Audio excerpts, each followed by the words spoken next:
Buenos días, muchas gracias al comité organizador por la invitación. Gracias por la presentación, doctora Brenda. Vamos a seguir hablando respecto a las controversias que tenemos actualmente. Si bien tenemos múltiples datos que han ido surgiendo en los últimos años, todavía queda un poco de duda en la importancia o en el peso de ciertos marcadores y pues yo creo que el tiempo nos irá dando la razón, nos irá corrigiendo algunos aspectos. Respecto al tratamiento diferencial, es muy importante tener el diagnóstico, pues como comentaban las doctoras, lo más temprano posible, lo más certero posible.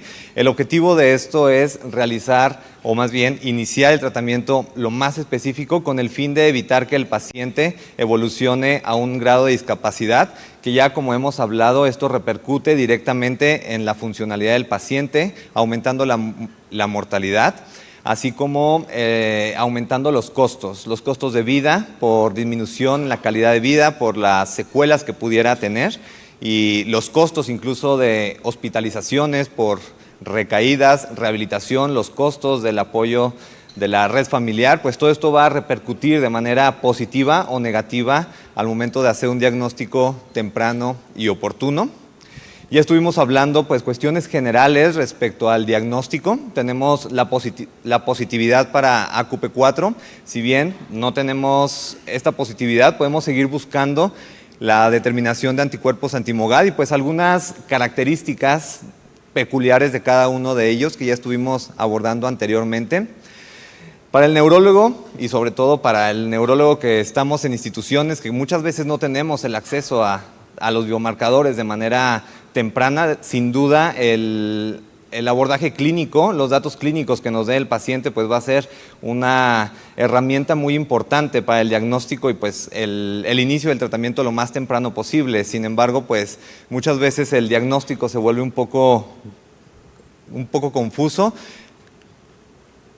Si bien podemos tener manifestaciones similares en múltiples patologías desmielinizantes, pues, como ya estuvimos hablando, podemos tener manifestación de neuritis óptica, mielitis en padecimientos como esclerosis múltiple, neuromielitis óptica, anticuerpos anti-MOGAD. Sin embargo, si ya vamos desmenuzando lo más preciso posible, pues la fisiopatología es totalmente diferente, ¿no? Entonces, con base en esto, la diana terapéutica igualmente va a ser diferente. Y pues tenemos que conocer los mecanismos de patología y con esto relacionarnos con los mecanismos de acción de cada fármaco. Actualmente podemos tener algo de controversias en la determinación de anticuerpos. Si bien el AQP4 es un biomarcador específico que si tenemos un solo evento clínico, tenemos la sospecha y tenemos la positividad, definitivamente podemos hacer el diagnóstico de neuromielitis óptica. Entonces esto nos puede ayudar a tener una orientación específica hacia alguna terapia específica como inhibidores del complemento, predecir hasta cierto punto el curso recidivante de la patología y considerar el tratamiento a largo plazo. Igualmente, si tenemos la determinación positiva de anti-MOG, que igualmente se recomienda que sea un ensayo basado en células, particularmente en los pacientes que tienen AQP4 negativo, cumpliendo las características clínicas que comentaba la doctora Brenda, pues podemos concluir el diagnóstico de MOGAD. Tenemos que tener en cuenta que una positividad o una coexistencia en estos dos anticuerpos sería extremadamente rara y siempre tendríamos que buscar la posibilidad de una u otra. Entonces lo que se sugiere es volver a hacer la determinación posteriormente para tratar de orientarnos hacia alguna positividad en particular. Si bien cuando tenemos AQP4 negativos podemos hacer aún así el diagnóstico considerando al menos dos características clínicas y hallazgos típicos en la resonancia magnética. Si bien la serología nos va a ayudar para el diagnóstico, el tratamiento y el pronóstico a largo plazo, pues podemos hacer el diagnóstico de manera clínica y por estudios de imagen. Un tema controversial, pues en este artículo de New England menciona que es una astrocitopatía inflamatoria que puede llegar a ser hasta cierto punto reversible con la terapia específica. Entonces, esto pues nos abre un panorama, pudiera haber debate en que de manera estricta es reversible o no. Lo que sí sabemos es que la terapia, lo más específica posible y lo más temprano posible, definitivamente va a repercutir positivamente al pronóstico funcional del paciente y todo lo que con lo que conlleva todo esto. Específicamente hablando de Ravulizumab, este es un fármaco inhibidor del complemento. Se llevó a cabo el estudio Champion para neuromielitis óptica, el cual se incluyeron 58 pacientes a lo largo de 58 semanas. Se tomaron los pacientes del brazo de placebo del estudio Prevent, en el que se llevó a cabo para Eculizumab. Esto, pues, por cuestiones éticas, se consideró no dejar a pacientes con placebo tratándose de una patología con una discapacidad importante. El objetivo fue llevar estos pacientes a las 58 semanas y en caso de que hubiera 2 o más recaídas, se iba a dar por concluido el periodo de tratamiento primario. Durante estas 50 semanas de periodo de tratamiento primario no se tuvo ninguna recaída, entonces todos los pacientes pudieron concluir este tiempo de 50 semanas. El tratamiento es inicialmente una dosis de acuerdo al peso corporal en el día 1, posteriormente una dosis a los 15 días y ya posteriormente cada 8 semanas. Las características clínicas, pues es, como ya hemos hablado, estadísticamente conocido, pues principalmente en el sexo femenino. Algunos pacientes tenían el antecedente de haber estado con algún inmunosupresor previo, algunos otros incluso con rituximab. Y lo relevante de ese estudio es que la gran mayoría, el 94%, se mantuvo estables en el índice de deambulación de Hauser, incluso en el periodo de extensión. Solamente de todos los pacientes involucrados, el 5.2% presentó un empeoramiento, pero el 12% tuvo una mejoría en el estudio de extensión y el 82% de los pacientes se mantuvo estable. Respecto a un empeoramiento en el EDSS, ya en la fase de extensión, solamente un 10.3% presentó un empeoramiento clínico en la escala de discapacidad. Respecto a los efectos adversos, pues la gran mayoría de los pacientes presentó algunos efectos leves, autolimitados, principalmente al momento de la infusión, algunas infecciones respiratorias y de vías de tracto urinario igualmente leves. En todo el periodo de extensión no se presentó ninguna enfermedad complicada que haya requerido suspender el medicamento. Sin embargo, en la fase de tratamiento primario sí hubo dos cuadros de infección meningocócica. De estos 2 cuadros, un paciente decidió retirarse del estudio y el otro continuó sin ningún problema. Ambos pacientes se les dio el tratamiento, se suspendió el tratamiento en el proceso infeccioso agudo y se mantuvieron sin complicaciones. En el periodo de tratamiento primario, ningún paciente presentó presentó recaídas, Todos los pacientes, a diferencia de la rama placebo del estudio Prevent, que sí tuvo algunas recaídas, en el estudio Champion con Ravulizumab, ningún paciente presentó ninguna recaída. Sin embargo, había un poco de controversia, ya que algunos pacientes sí presentaron cambios en el EDSS. Si bien sabemos que el EDSS definitivamente no es una escala específica para neuromielitis óptica y que tiene cierto efecto operador dependiente, de acuerdo a cada médico que evalúa, puede haber ciertos sesgos de acuerdo a esta escala. Entonces se documentó que en la fase primaria de tratamiento sí hubo una progresión del EDSS de 6 pacientes. Sin embargo, ya una vez que se realizó el índice de deambulación de Hauser, se concluyó que ninguno de los pacientes tuvo un empeoramiento en esta escala. Entonces fueron más bien otros factores externos, quizá del operador dependiente o algunos otros factores, pero al final se concluyó que ningún paciente de manera objetiva presentó empeoramiento en la escala del EDSS en el estudio Champions. Y referente a la evolución del paciente, definitivamente vamos a tener un impacto en la calidad de vida. Ya estuvimos hablando algunos conceptos respecto a algunos aspectos pronósticos. Sin duda, el paciente con neuromielitis óptica va a tener una limitación. Desde la primera recaída va a tener una limitación funcional en menor o mayor grado en diferentes aspectos de su vida diaria, de su vida cotidiana. En esta tablita en la cual se incluyeron 74 pacientes con diagnóstico de neuromielitis óptica, nos hace la diferencia de que si el paciente tiene dificultades todo el tiempo, la mayoría del tiempo, una parte del tiempo, una pequeña proporción de su tiempo, o bien no interfiere en su calidad de vida, vemos que pues la gran mayoría va a interferir en cierta medida en su calidad de vida, principalmente en las actividades laborales, en las actividades físicas, y pues vemos aquí algunos aspectos de la vida diaria como las actividades domésticas, la cuestión de la sexualidad, la actividad laboral. Entonces, definitivamente va a tener un impacto negativo en la calidad de vida de los pacientes que tienen neuromielitis óptica.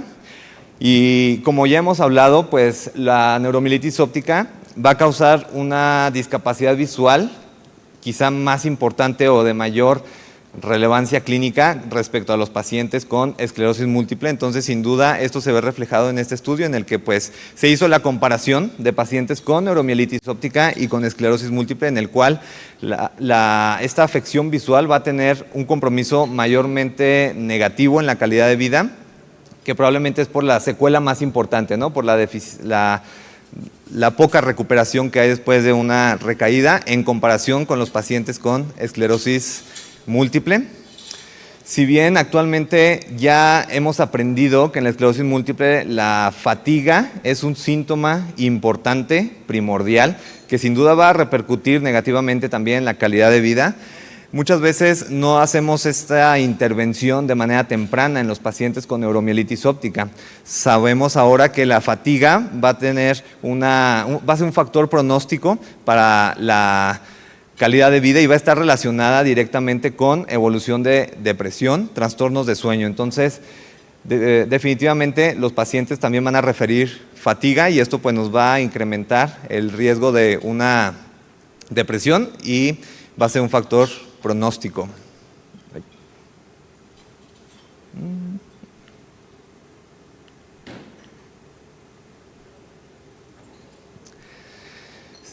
Sin duda, pues todos los pacientes llegan a la consulta y van a decir, doctor, ¿qué debo hacer si me pasa otra recaída? Los pacientes con neuromielitis óptica, sin duda, los que han tenido una recaída, pues ellos mismos aprenden, ¿no? La importancia de acudir, porque la gran mayoría de estos pacientes queda con cierto grado de discapacidad permanente. Entonces, el hecho de que un paciente tenga el diagnóstico de neuromielitis óptica, pues va a favorecer en el contexto de recaídas e impactar negativamente en su calidad de vida, lo cual va a favorecer ansiedad, depresión, cambios en las actividades de autocuidado, cambios en las actividades del día a día y sin duda va a repercutir en la cuestión motora. Entonces, es importante tener en cuenta todos estos aspectos para el manejo del paciente. Ya estuvimos hablando a largo plazo algunos elementos pronósticos de este padecimiento, en el cual algunos pacientes, en este estudio en el cual se incluyeron algunos pacientes con con neuromielitis óptica, 7 fallecieron principalmente por falla respiratoria y en un tiempo estimado de 6 años evolucionaron a un EDSS de 4 y un EDSS de 7 a lo largo de 22 años. Sin duda estos tiempos son influidos también en el momento en el que se hizo el diagnóstico de neuromielitis óptica y cuando se inició el tratamiento. Respecto a esto tenemos algunos hitos a lo largo de la evolución de la enfermedad en el que podemos catalogar al paciente y clasificarlo de acuerdo al riesgo, de acuerdo a la positividad de los anticuerpos. El primer hito es un EDSS de 3, luego de 4, de 6 y de 7. Y aquí la determinación de autoanticuerpos va a ser importante, ya que sin duda la positividad para AQP4 nos va a predecir que el paciente va a llegar a un EDSS de 3 más tempranamente si lo hacemos en comparación con un paciente con anti-MOG. El paciente con positividad para un EDSS, perdón, para un EDSS de 3 va a ser de 7.7 años como mediana, en comparación de un paciente con MOGAD que va a ser hasta 14.1 años. Entonces, la importancia del diagnóstico específico, sin duda, además del tratamiento, pues va a repercutir en la evolución del paciente y cómo vamos a poder estadificarlo a largo plazo. El grado de discapacidad posterior a los ataques también va a variar de acuerdo a la positividad de los anticuerpos, el cual una mediana de 4 ataques va a ser para pacientes que tienen positividad para AQP4 y alrededor de 8 ataques va a ser para pacientes que tienen anti-MOG. Entonces, en esclerosis múltiple tenemos bien conocidos y bien documentados algunos factores de mal pronóstico cuando conocemos al paciente en la entrevista. Sin embargo, aquí aún no están muy bien definidos. Si bien entre más elevada sea la edad del paciente, sin duda va a tener un peor pronóstico. A diferencia de la esclerosis múltiple, que sabemos que habitualmente es una edad alrededor de la segunda a la tercera década, los pacientes en neuromielitis óptica vamos a tener el inicio de los síntomas alrededor de la cuarta o de la quinta década. Entonces, sin duda, el inicio de los síntomas ya va a ser un factor de mal pronóstico. En los pacientes que tienen una edad mayor de 50 años va a tener un factor de riesgo mayor de discapacidad. Entonces, con base en esto también es importante tenerlo en cuenta para tratar de iniciar la terapia lo más pronto posible y lo más dirigida posible. Sin duda, la época del diagnóstico, en este artículo se reporta un antes y un después respecto al diagnóstico, en el cual antes del 2014 era un mal pronóstico tener este padecimiento y pues ya las cosas afortunadamente han cambiado. Sin duda, la manifestación inicial, si un paciente debuta con una mielitis transversa longitudinalmente extensa, pues va a asociarse a un mayor riesgo de discapacidad a largo plazo. Hasta este momento, el sexo, al menos en esta revisión, no se ha visto que tenga una influencia positiva o negativa al momento del diagnóstico y del seguimiento. Ya estuvimos hablando de los biomarcadores, algunos que son específicos, pero aún pueden quedar algunas controversias respecto al uso, al empleo de estos biomarcadores. Se vienen muchos biomarcadores que el tiempo nos dirá si realmente son efectivos o quizá el tiempo nos enseñará que no van a ser útiles. Eso lo estaremos viendo conforme pase el tiempo. Sin embargo, sabemos que el 80% de los pacientes con un trastorno del espectro de neuromielitis óptica van a tener positividad para AQP4, otro porcentaje va a tener de los pacientes negativos, un porcentaje va a tener positividad para anti-MOG y cierto porcentaje mucho más pequeño va a tener doble negativo. Actualmente se están estudiando algunos elementos de citoquinas, algunos títulos de anticuerpo, principalmente pues la determinación de AQP4 y anti-MOG. Sin embargo, también tenemos algunos marcadores de daño neuronal, daño astroglial y algunos componentes del complemento que quizá en algún futuro nos ayuden a dilucionar un poco sobre el diagnóstico diferencial. Respecto a estos biomarcadores que se están estudiando actualmente, tenemos que los niveles de complemento, particularmente de C3 y C4, pudiera ayudarnos a diferenciar entre anti-MOG y anti-AQP4, y esto se considera que puede ser por el consumo en la fisiopatología, el consumo del complemento. Entonces se considera que puede ser un biomarcador que nos ayude ante casos dudosos y que nos ayude para diferenciar entre MOG y NMO. Particularmente en estos casos ambiguos, en los que nos queda un poco la duda que puede tener cierto componente de 1, donde tenemos la seronegatividad para ambos autoanticuerpos. También nos puede ayudar la determinación de los niveles séricos de C3, C4 para seguir la actividad de la enfermedad, y el daño nos traduce de cierta manera un daño en la barrera hematoencefálica. Y con esto, si tenemos cambios en el complemento, también nos ayuda para iniciar alguna terapia dirigida. En estas gráficas pues se observa la diferencia de pacientes con controles sanos y pacientes con MOGAD, en los cuales en AQP4 están más disminuidos estos complejos del complemento. Si bien la gran mayoría de los pacientes tienen actualmente algún anti-CD20 como tratamiento de mantenimiento a largo plazo en pacientes con AQP4, nos puede servir la determinación de CD19 y CD20 para considerar el riesgo de recaída o bien para evitar una inmunosupresión excesiva en pacientes con NMO. Al igual que el neurofilamento que ya hemos hablado, que indica un daño neuroaxonal agudo que nos puede ayudar para el seguimiento y la actividad de la enfermedad. A diferencia de NMO, en Antimog, la determinación de CD19 y CD20 no necesariamente va a predecir recaídas, lo cual se sugiere un mecanismo inmune diferente a neuromielitis óptica. Y el neurofilamento se tiene un poco menos evidencia en lo que respecta al MOG, pero también va a reflejar un daño neuroaxonal. Ahora, respecto a la determinación de anticuerpos, sabemos que si son positivos, dijimos, ya le hicimos, pero a lo largo de la enfermedad, ¿cómo se van a ir comportando estos títulos de anticuerpos? ¿Qué nos predice la positividad? ¿Qué nos predice la negatividad? Si bien en diferentes estudios no se ha llegado a una conclusión, podemos concluir que los títulos van a ser más altos durante los ataques y puede asociarse en algunos casos a la gravedad de este ataque. Como comento, algunos resultados van a ser inconsistentes de acuerdo a los estudios. La positividad de estos anticuerpos pueden fluctuar a lo largo de la evolución de la enfermedad. Muchas veces van a ser más altos durante las recaídas, pero no necesariamente van a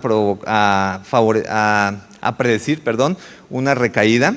Y hasta el 55% de los pacientes pueden volverse seronegativos y aún así tener recaídas. En el líquido cefalorraquídeo va a ser la determinación un poco más específica, particularmente durante los ataques, que va a traducir una alteración en la permeabilidad de la barrera hematoencefálica. Sin embargo, una reducción tras la recaída tampoco va a traducir en el sentido estricto una mejoría clínica. Respecto al tratamiento, la gran mayoría de las ocasiones los títulos de anticuerpos van a disminuir posterior a una inmunoterapia. Sin embargo, no necesariamente pueden reflejar de manera estricta una respuesta al tratamiento. En Antimog, también los títulos altos van a estar principalmente en las recaídas, particularmente en los pacientes que tienen una mielitis o una encefalomielitis, o bien en pacientes pediátricos. Y aquí quizá sí la seronegatividad del anticuerpo nos puede traducir un curso monofásico, ya que solamente el 12% de los pacientes seronegativos tuvo una recurrencia, a diferencia del 88% de los pacientes seropositivos que sí presentaron una recurrencia. Entonces, puede ayudarnos este anticuerpo para diferenciar el fenotipo. Respecto a las citocinas y algunos marcadores inmunológicos, principalmente van a ser citocinas producidas por células TH2 y TH17. Hasta este momento el que se tiene un poco más de evidencia es la interleucina 6 en líquido cefalorraquídeo, el cual va a estar elevado durante la recaída y de cierto modo sí nos puede predecir el riesgo de recaídas a corto plazo. Va a ser más alto los títulos de interleucina 6 en pacientes con AQP4, entonces sí nos puede hacer un poco la diferencia entre NMO y esclerosis múltiple. Y la interleucina 6, los niveles séricos no van a ser útiles para el diagnóstico hasta este momento, y sin embargo sí se puede asociar a recaídas y a discapacidad. Tenemos algunas otras citocinas, interleucinas 8, 17, 10, etcétera, que se están estudiando y veremos qué resolución tenemos en los siguientes años. Respecto a MOGAD, el perfil va a ser similar respecto a las citocinas y nos puede ayudar a diferenciar principalmente de esclerosis múltiple, pero no de neuromielitis óptica. Hay un biomarcador que es el retrovirus endógeno humano tipo W, que se está considerando como un biomarcador importante en MOGAD. Actualmente tiene algunas implicaciones como biomarcador, sin embargo también ya hay algunas dianas contra este este péptido que se encuentra instalado en el genoma, que es bastante interesante el origen y la respuesta que se tiene en relación al contacto o a la exposición con diferentes tipos de virus, como el virus Epstein-Barr, que quizá nos ayudará a seguir entendiendo todo este proceso con relación a los virus. Entonces, pues bueno, todavía falta bastante de dilucionar a lo largo del tiempo respecto a este marcador, pero hasta ahorita el 91% de los pacientes con MOG tienen este marcador positivo. En este caso, pues la interleucina 6 en líquido cefalorraquídeo en MOGAD pues va a tener un poco más de limitación. Respecto al neurofilamento, pues va a ser un marcador de daño neuroaxonal que va a estar detectado particularmente con este mecanismo de detección SIMOA. Va a estar elevado en las recaídas, sin embargo se puede llegar a normalizar en las remisiones sostenidas. Puede estar asociado con EDSS, sin embargo no va a estar asociado con no va a estar necesariamente relacionado con recaídas futuras. Y pues el MOGAD también va a estar elevado durante las recaídas y posteriormente se va a estabilizar.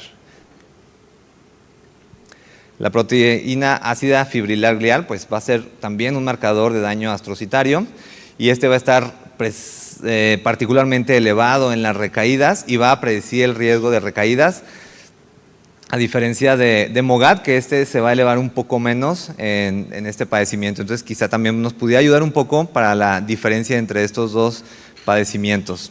No hay mucha información muy concluyente, pero pues es lo que tenemos hasta este momento.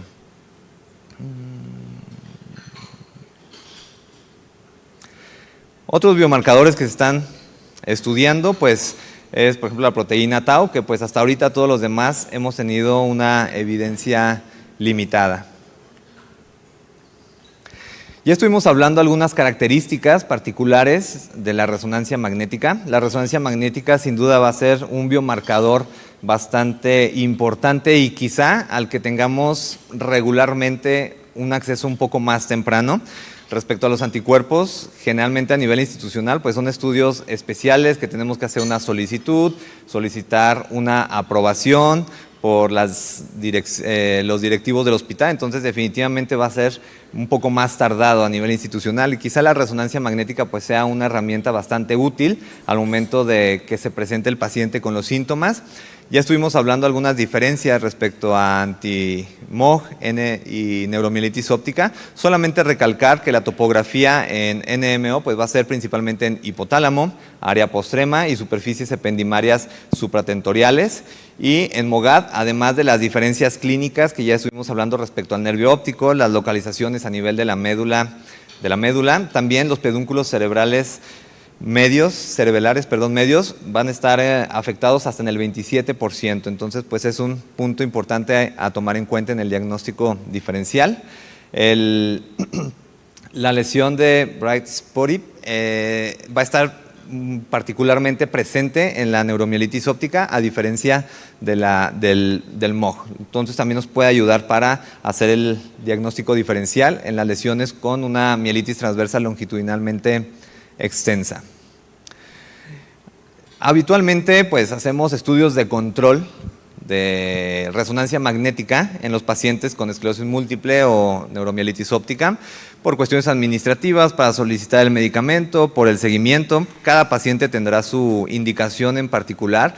Sin embargo, ya tenemos más evidencia de qué hacer en pacientes en donde con esclerosis múltiple que encontramos lesiones silentes. Incluso hay la controversia si cambiamos de medicamento por un mecanismo diferente, por una eficacia diferente, y ya tenemos como la pauta un poco más establecida en esclerosis múltiple, a diferencia de neuromielitis óptica.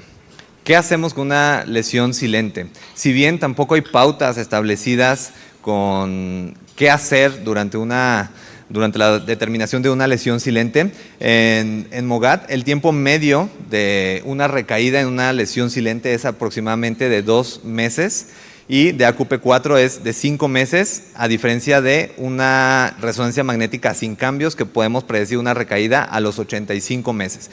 Entonces, si bien no es que se hagan estudios de imagen de resonancia magnética rutinarias, podemos dar una una pauta, y una vez que se identifican estas lesiones, que sea un foco de alerta para considerar alguna vigilancia más estrecha.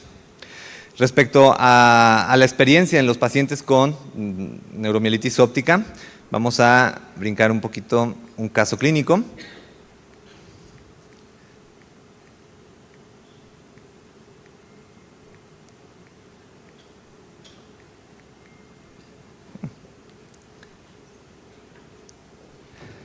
Bien, actualmente tenemos experiencia en nuevos medicamentos con terapias dirigidas, los cuales han ido dando la posibilidad de conocer el comportamiento del padecimiento, cómo tolera el paciente el medicamento. Este es un paciente que actualmente tiene ravulizumab, tiene diagnóstico de neuromielitis óptica. Esta es una mujer de 43 años, ella estudió la preparatoria, es casada, no tiene antecedentes de enfermedades inmunológicas familiares, sin embargo ella es portadora de hipotiroidismo que se diagnosticó en el 2020 y resistencia a la insulina. Ella evolucionó a lo largo de la línea del tiempo. En el 2003 ella tuvo una neuritis óptica derecha durante el embarazo, recuperó de manera satisfactoria. En el 2011 presentó otra neuritis óptica, esta del lado izquierdo, recuperó también de manera satisfactoria, fue valorada por oftalmología. Y en el 2012, 2 semanas después, en el posparto, presentó un singulto durante 2 semanas. Pasó totalmente desapercibido, no buscó atención médica. Sin embargo, ella en octubre del 2023 acude a valoración por una paraparesia, un síndrome medular, afección de esfínteres. Se realiza la determinación de anticuerpos, los cuales fueron positivos para AQP4. En el momento de la recaída se manejó con 5 gramos de metilprednisolona y en el mes de diciembre y enero del 2023 se inició un anti-CD20. Durante la infusión presentó reacción cutánea, presentó rash, se autolimitó con esteroide en ese momento. Sin embargo, ya en el seguimiento, en febrero y marzo, presentó una infección de vías respiratorias bajas, complicada, requirió manejo antibiótico. Y como efecto adverso también refirió caída importante de cabello. Entonces, bajo estos antecedentes se consideró pues que, y teniendo el acceso a otra terapia, se cambió el medicamento a un inhibidor del complemento. Este medicamento se inició en el mes de noviembre del año pasado, se inició la dosis de carga. Ha continuado hasta este momento con las dosis de cada 8 semanas y hasta este momento ha tenido una buena respuesta. En la experiencia que tenemos hasta este momento, el medicamento ha sido muy bien tolerado, no ha tenido ninguna reacción cutánea. Incluso hemos ido ajustando un poco la dosis de la premedicación. La paciente se mantiene estable, no ha tenido algún otro efecto adverso. Hasta este momento no ha tenido incluso reportado alguna infección de vías respiratorias superiores, del tracto urinario. Entonces, pues esperemos que siga así y ya les iremos dando más respuestas y datos sobre el seguimiento de esta paciente. Muchas gracias.